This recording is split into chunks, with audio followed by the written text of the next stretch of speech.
music, and the warm smiles of family and friends. As I stood at the entrance in my white gown, my heart raced with excitement. I believed I was about to marry the man I loved, the one I had fought so hard to be with. Every step I took toward the aisle felt like a step into forever. But then, I looked up, my smile froze, my breath caught in my throat. Standing at the altar was not the man I knew. The groom waiting for me was a stranger. His face was calm, almost smug, his suit perfectly tailored, but his eyes, they were cold, unfamiliar. The crowd thought I was trembling with nerves, but I knew better, this was not the man I had chosen.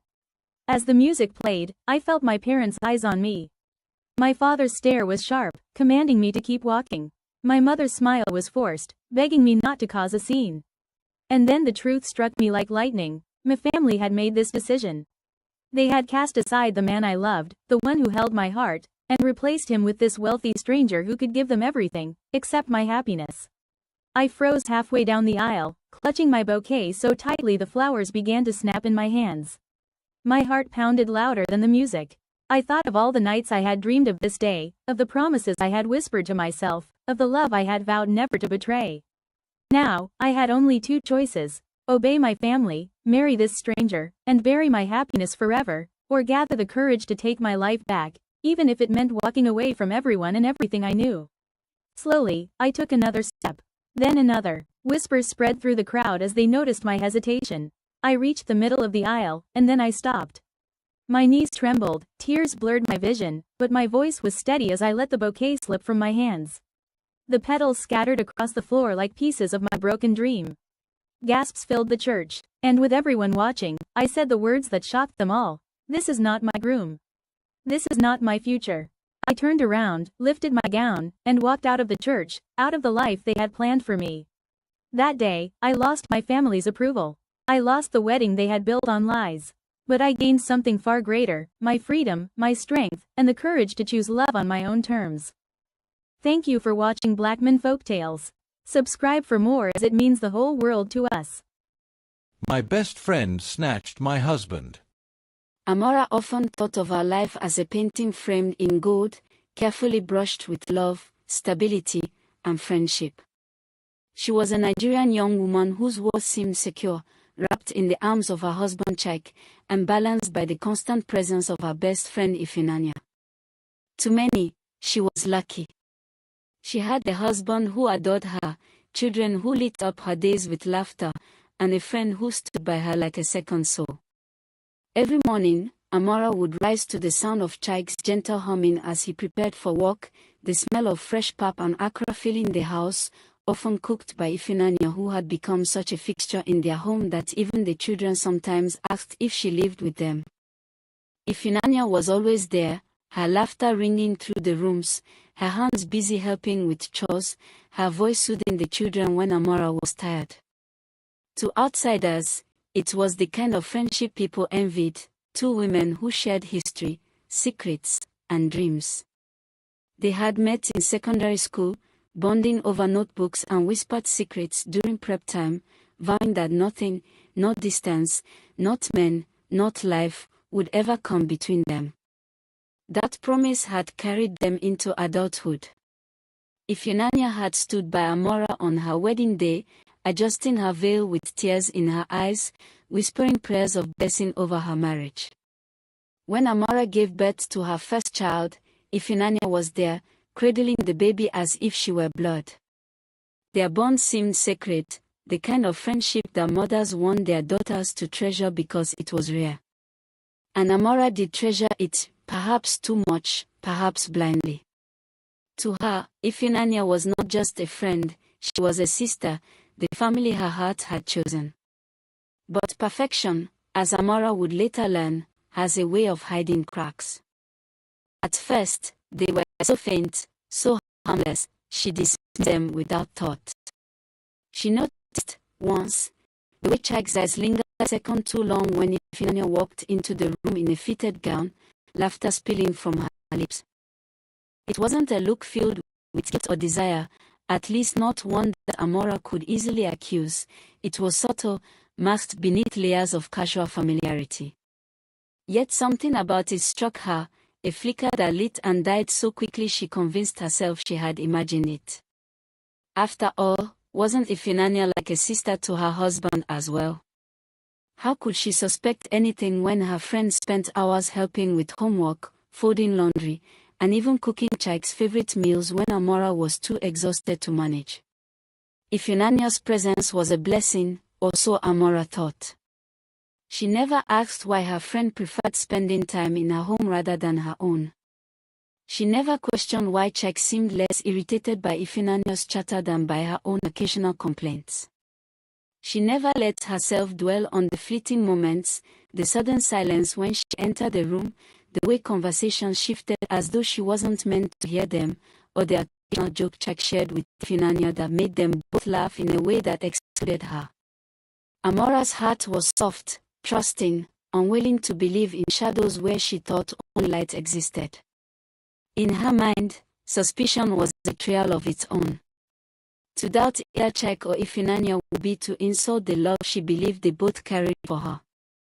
So, she buried the unease, told herself friendship and family often bloodlines of closeness, and chose instead to see her world as whole. But cracks, no matter how carefully ignored, always grow. On Sundays, after church, the picture of perfection came alive most vividly. Neighbors admired the trio, Amora radiant in her Ankara dress, Chike proud with his arm around her waist, and Iphigenia trailing beside them, carrying the children's bags and laughing as though she belonged to them. People would whisper words of admiration, or, see friendship goals, or, Chike is blessed, or, to have not only a good wife but also her loyal friend. These comments filled Amora's chest with pride, not knowing they also fed the secret seed of envy in Iphigenia's heart. Amora believed Iphigenia's presence validated her happiness, made it richer, fuller. She often thanked God for giving her a husband who loved her and a friend who supported her so deeply. But beneath the hymns and laughter, something darker brewed. Amora did not notice how Iphigenia's gaze lingered on Chike when he laughed, how her smile tightened whenever Amora and Chike shared tender gestures. She did not notice how Iphigenia had started echoing her words, wearing styles similar to hers, and subtly inserting herself into every intimate circle of her life. To Amora, this was sisterhood. To Iphigenia, it was rehearsal, practice for a role she had long coveted. And Chike, though he still played the dutiful husband, was not immune to the small temptations that proximity offered. He enjoyed the admiration in Iphigenia's eyes, the ease of her attention, the way she made him feel seen when Amora was too tired or distracted with the children. Amora's perfect picture was admired by all, but what she did not know was that the frame had already begun to splinter. The very two people she trusted most were not just holding brushes in her painting, they were slowly repainting her life behind her back. Amora's home had always been a place of warmth, filled with the laughter of her children and the easy rhythm of family life.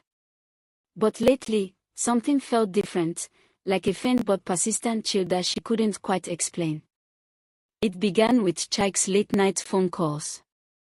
At first, she dismissed them as work-related. After all, Chike was a hard-working man with a small but growing business, and he often needed to coordinate with clients. But the way he silenced his phone whenever she entered the room, the hurried manner in which he ended conversations, left her unsettled. One night, she stirred awake and found him sitting at the edge of the bed, whispering into the phone, his face partially illuminated by the glow of the screen. She asked who it was, and he quickly muttered a business call before sliding back into bed, kissing her forehead as though to erase her doubts. Amora wanted to believe him. She told herself marriages thrived on trust, and trust meant not questioning every little thing. Yet, the unease remained, sitting heavy in her chest. Around the same time, she began to notice how Iphigenia seemed unusually present when Chike was home. If he came back early from work, Iphigenia would somehow just stop by to drop something off, or she would insist on helping him with small tasks around the house. Once, Amora walked into the kitchen to find Iphigenia laughing at one of Chike's jokes, her hand lightly brushing his arm.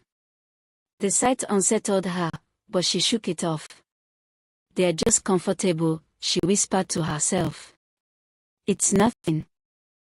But her instincts stirred with questions she refused to voice, fearing the answers might shatter her peace. It wasn't only the late-night calls that gnawed at her peace. Amora began to notice small, almost insignificant changes in Chike's behavior. He had always been attentive, but recently his mind seemed elsewhere. When she spoke, his responses were absent-minded, as though his body was in the room but his thoughts were miles away. On evenings when she tried to plan family dinners, he often claimed exhaustion or sudden work commitments, leaving her to share meals with the children and, more often than not, with Ifunanya. In the past, Amora had loved how comfortable her friend felt in her home, how she seamlessly blended into the family's routines. But now, she felt something uneasy stir when Ifunanya stayed late into the night, laughing with Chike while Amora struggled to keep her eyes open.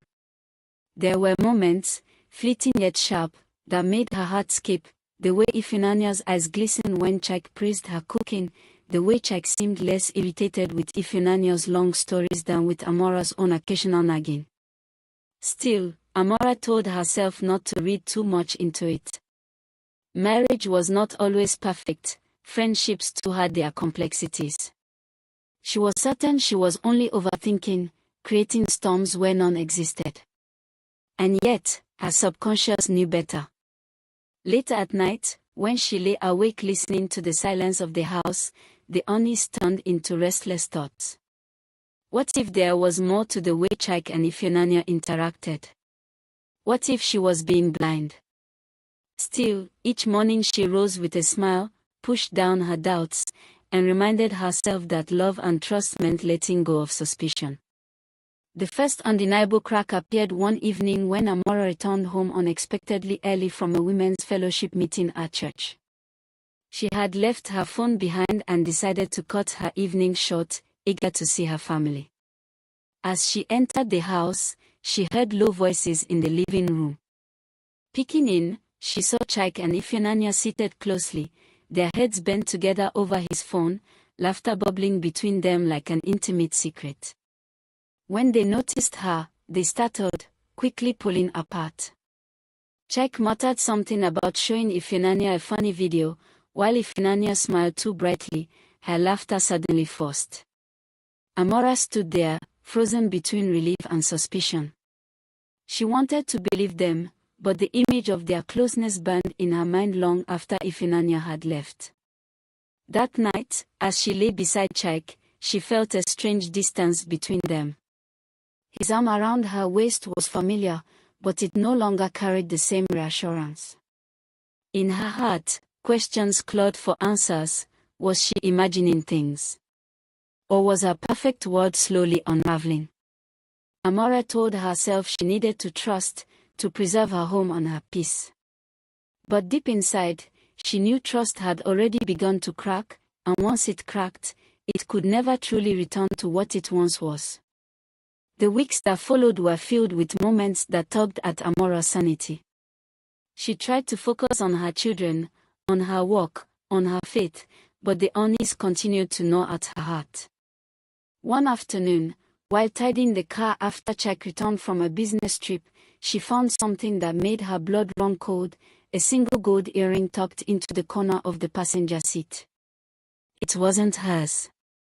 Amora didn't wear that style, and she instantly recognized the design. It was Ifunanya's.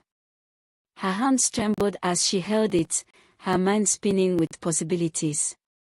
She wanted to believe it was innocent, that perhaps Ifunanya had simply borrowed the car for an errand. But when had that happened? She couldn't remember. Her mind swirled with unease. She slipped the earring into her pocket and said nothing, not even to Chike. That night, as she watched him laugh with the children, she wondered how much of the man she loved was still hers. Her silence wasn't cowardice, it was fear. Fear of what truth might come spilling out if she asked the wrong question. Fear that the life she had built, the love she had cherished, might already be tainted beyond repair. Her fears deepened when she noticed how Chike handled his phone. He was never careless with it before, but now it seemed like an extension of his hand. He carried it everywhere, even to the bathroom. Whenever it vibrated, he would glance at the screen before slipping it back into his pocket, often leaving the room to take calls. Amora told herself it was business stress, but her instincts whispered otherwise. The most painful part was that she couldn't bring herself to confront him directly. She was torn between suspicion and loyalty, fear and denial. In her desperation, she turned to Ifunanya, pouring out her worries late one night while they sat together in the kitchen. Ifunanya listened intently, her face etched with concern, nodding as though she shared Amora's pain. "Amora, you worry too much," she said softly.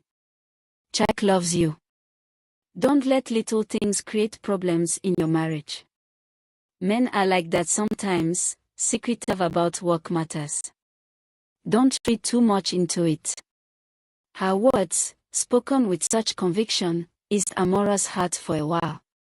She wanted to believe her friend, to cling to the comfort of her assurance. But something inside her knew that Ifunanya's comfort was too smooth, too perfect, like a rehearsed line in a play. The following weekend, Amora decided to test her instincts. She suggested a family outing, something she and Chai hadn't done in a long while. He agreed reluctantly, and they spent the day at a nearby park.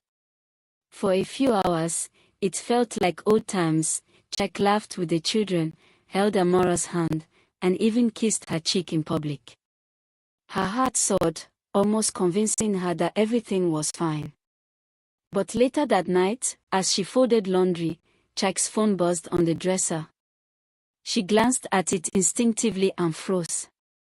The message preview glowed on the screen. "I can't wait to see you again. Tonight was perfect." Her breath caught, her hands trembling so violently that she almost dropped the clothes in her hand. The message wasn't signed, but she knew. She didn't need a name to confirm what her heart already feared. Amora sat on the edge of the bed, staring at the phone as tears welled in her eyes.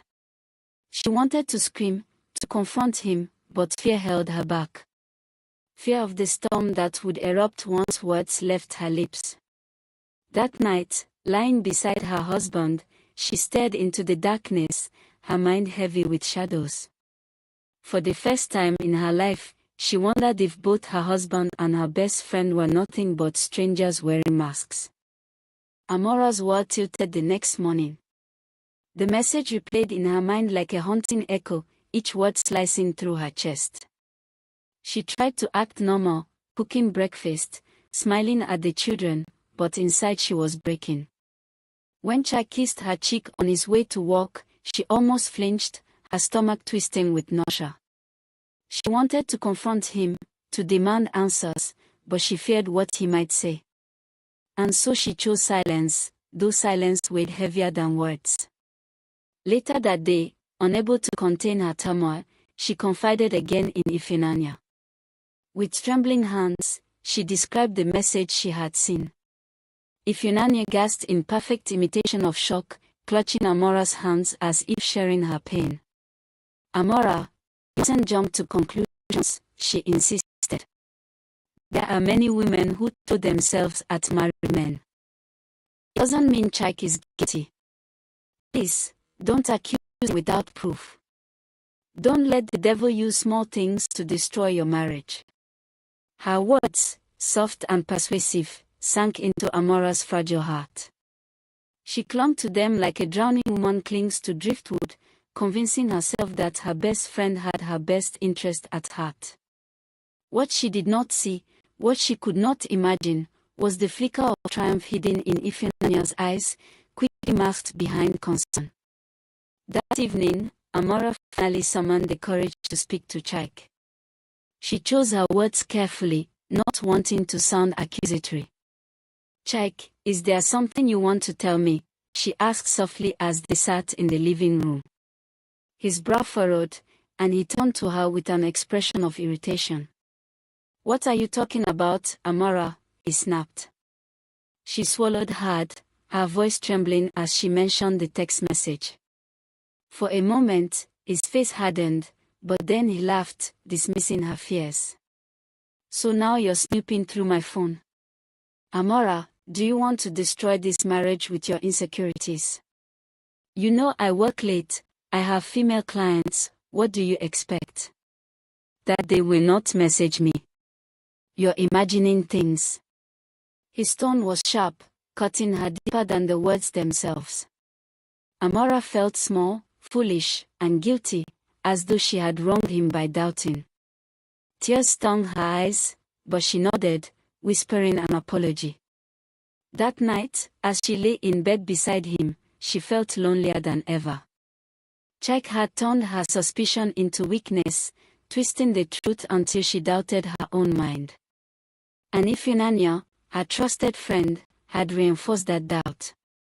For the first time, Amara wondered if she was truly losing her grip on reality. Paragraph 3 is almost equal to 500 plus words. But reality, no matter how deeply hidden, always finds its way to the surface. A few days later, while dropping the children off at her mother's house, Amara returned home earlier than expected. As she stepped into the compound, her heart froze. Jack's car was parked outside. She hadn't known he was home. Curious and anxious, she quietly let herself in. What she saw in the living room shattered every illusion she had desperately clung to.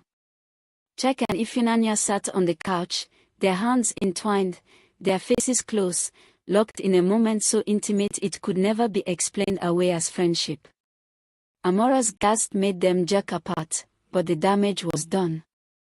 Silence filled the room, thick and suffocating, as her world crumbled before her eyes. Jack stammered, Ifunanya stood frozen, her expression unreadable. Amora's heart raced, her chest tightening as if it might burst. Everything she had refused to see, everything she had silenced in her mind, was now laid bare.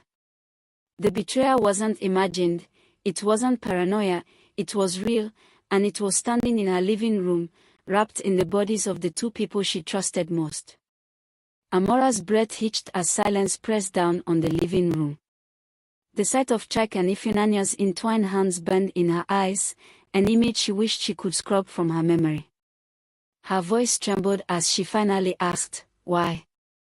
Jack stuttered, his lips parting and closing again like a man caught in a trap, but it was Ifunanya who spoke first. Slowly, she straightened, her usual mask of gentleness cracking to reveal something colder. "Amora, don't act surprised," she said, her tone eerily calm, almost rehearsed. "Did you really think you could have it all forever? A perfect husband, a perfect family, a perfect life. You don't even see it, do you? You take everything for granted." Amora blinked, her heart pounding. She struggled to comprehend what her best friend was saying. "What are you talking about?" she whispered. Ifunanya's eyes hardened. "I have always been the shadow in your life. The one who watches you shine while I remain in the background. I've envied you, Amora. Your home. Your children. Your husband. Everything I ever wanted, you got. I was the one who picked you up when you fell, who stood by you when no one else did, and yet you lived the life I could only dream of. Why should you get it all?" Her words pierced like a knife, slicing through the last fragile threads of their friendship. The woman Amora had once called her sister now stood before her, unashamed, even proud of her betrayal. Jack tried to intervene, running a hand down his face as if the weight of the moment was too much. "Ifunanya, stop. Don't," but she silenced him with a sharp look before turning back to Amora. "You want the truth? Fine. Jack and I love each other. We didn't plan for this to happen, but it did. And honestly, it was inevitable. You were too busy being the perfect wife, the perfect mother, too distracted to notice when your husband needed more." Amora's chest tightened, her knees threatening to buckle. "Needed more," she whispered. "And you thought you were the one to give it to him? Her voice rose, trembling with anger and pain. Chike finally spoke, his voice low. Amora, please, I didn't mean for any of this. I still love you. You're my wife. This just happened. Amora turned to him, her eyes blazing with hurt. Just happened. You don't just happen into betraying your wife with her best friend. You made choices, Chike. Choices that destroyed everything we built. Her voice cracked as tears spilled down her face, but there was still in her tone now. Ifunanya smirked, an expression that made Amora's stomach churn. Maybe it's time you faced reality. Chike isn't yours alone anymore. You may have had him first, but I will have him last. Her audacity left the room trembling with tension. For the first time in their decades of friendship, Amora saw Ifunanya not as a sister, not even as a rival, but as a thief who had been plotting in plain sight. Amora's pain shifted into something else, an awakening. She looked at them both, her eyes red but steady. You think you've won, she said softly, her voice barely above a whisper. You think by stealing my husband, you've taken my life. No, Ifunanya.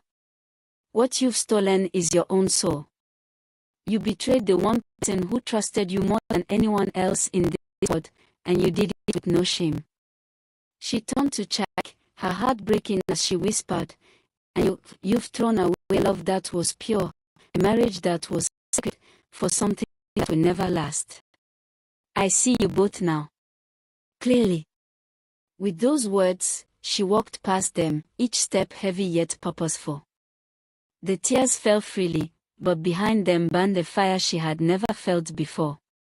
As she shut herself in her room, the echoes of Ifunanya's smug expression and Chike's guilty silence haunted her. Yet beneath the pain, a seed of resolve began to take root. Amora realized she could no longer cling to illusions. The mask had come off, and now the only path left was to rise from the ruins they had left behind. The days after the confrontation were some of the darkest of Amora's life. She moved through her home like a ghost, her smile forced for the children's sake, her laughter absent. At night, she cried silently into her pillow, her body trembling with the weight of betrayal.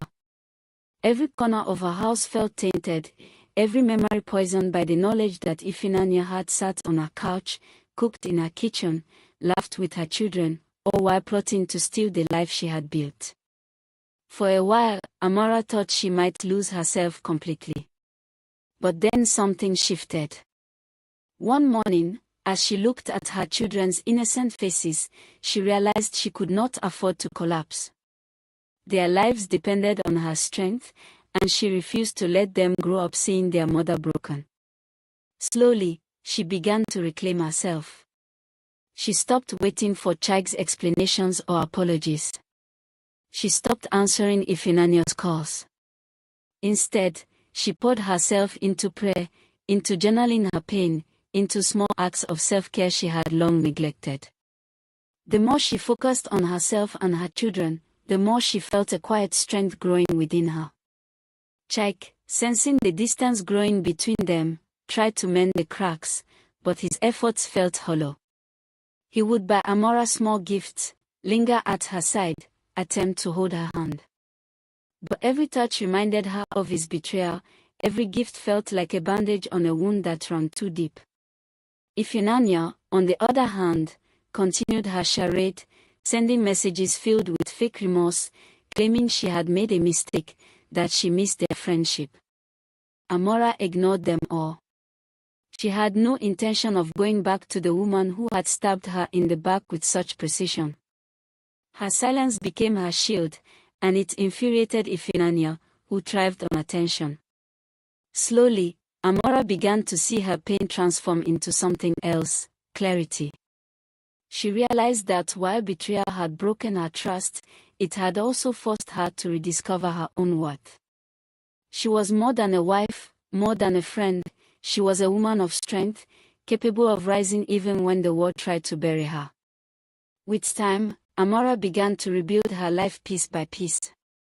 She took on projects she had long set aside, reconnected with old friends she had neglected, and leaned into her mother's wisdom and prayers. She found solace in small victories, cooking a new recipe that her children loved, waking up early to exercise, even laughing again with colleagues at work. The woman who once doubted herself now stood taller, her confidence rekindled by the fire of her suffering. The betrayal had scarred her, yes, but it had also awakened her to her own resilience. When she looked in the mirror now, she saw not the broken wife or the betrayed friend, but the woman who had survived the storm and was still standing. Ifeanyi and Chike had taken her trust, but they could not take her spirit. And that realization gave her a power she never thought she had. Confrontation came weeks later, when Ifeanyi appeared at Amora's doorstep uninvited. Dressed elegantly, her eyes sharp, she carried herself with the arrogance of someone who believed she had won. "Amora," she said smoothly, "we need to talk. I know you're angry, but one day you'll understand. Chike and this is real. It's not just an affair. He loves me. You'll see it's better if you let go." Amora stood in the doorway, her children playing in the background, her heart steady. The old Amora might have broken down, pleaded, begged for answers. But this Amora, reborn from the ashes, simply smiled. "Ifeanyi," she said calmly, "you can have Chike. If he chose you, then he was never truly mine to begin with. But understand this, what you stole from me wasn't my husband, it was my trust. And that is something you will never get back. One day, you realize that a love built on betrayal can never last. It will destroy you from within." Her words cut deeper than any anger could, leaving Ifeanyi speechless. Chike, too, tried to salvage what remained of their marriage. One evening, he knelt before Amora, tears streaming down his face. "I made a mistake," he whispered. "Please, forgive me. Don't let this end us." Amora looked at him, her heart heavy but clear. "You didn't just make a mistake, Chike. You made a choice over and over again.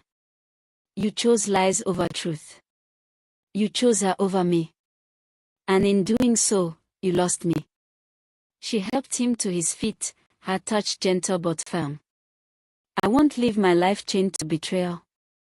I deserve more, and so do our children. You will always be their father, but you can no longer be my husband." Her words sealed the final chapter of their marriage, not with bitterness, but with strength. Chike wept, realizing too late that he had lost the woman who had given him everything. Amora's journey did not end in heartbreak, it ended in rebirth. With time, she built a new life defined not by what she had lost but by what she had discovered within herself. She became more present for her children, more intentional about her dreams, and more protective of her heart. Friends and family admired her resilience, calling her an inspiration. Though scars of betrayal remained, they no longer defined her, they reminded her of how far she had come. Ifeanyi and Chike faded into the background, trapped in the consequences of their choices, while Amora stepped into a future filled with hope and strength. She learned that sometimes, the greatest victory isn't revenge or holding on, it's the courage to let go and walk forward, unbroken.